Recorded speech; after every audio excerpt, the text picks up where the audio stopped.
ভারতীয় ক্যালেন্ডারে আজকের দিনটা সত্যি কোনো বিশেষ দিন নয়, কিন্তু আমার ক্যালেন্ডারে আজকের দিনটা অত্যন্ত আনন্দের একটা দিন, কারণ আজ আমার বইয়ের জন্মদিন।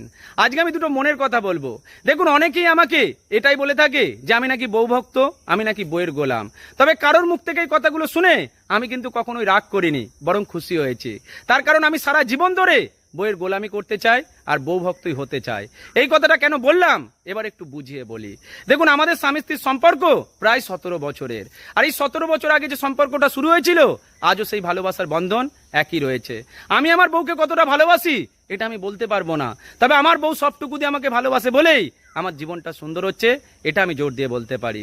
আমাদের যখন সম্পর্ক শুরু হয়েছিল আজ থেকে অনেকগুলো দিন আগে, তখন আমার বউয়ের পরিবার বউকে বুঝিয়েছিল, সিদ্ধার্থ কি করে, ও তো বেকার ছেলে, ওকে বিয়ে করলে তোর জীবন কি সুন্দর হবে। তখন আমার বউ তার পরিবারের দিকে তাকিয়ে বলেছিল, আমার স্বামীর চোখে মুখে স্বপ্ন রয়েছে, ওকে আমি সাথ দিলে ও একদিন ঠিক বড় হবে।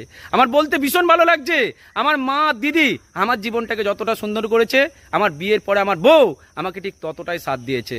আপনারা তো প্রত্যেকেই জানেন আমি এই শ্মশানে 5 ঘন্টা ভিডিও বানাই, 10 ঘন্টা ডিউটি করি, আর এই 15টা ঘন্টা আমার বউ সংসার আর সন্তানকে একা হাতে সামাল দেয়, কোনোদিনই আমার উপর রাগ করে না। এতটা সাথ যে মেয়েটা আমাকে দিয়েছে তাকে ভালো না বেশে আমি থাকতে পারি, তাই আমি আমার বউকে সত্যি ভীষণ ভালোবাসি। ভালো থেকো নন্টু, শুভ জন্মদিন। এইভাবেই তুমি আমার জীবনে থাকলে আমি আরো বেশি এগোতে পারবো, এটা আমি জোর দিয়ে বলছি। ভালো থাকবেন প্রত্যেকে।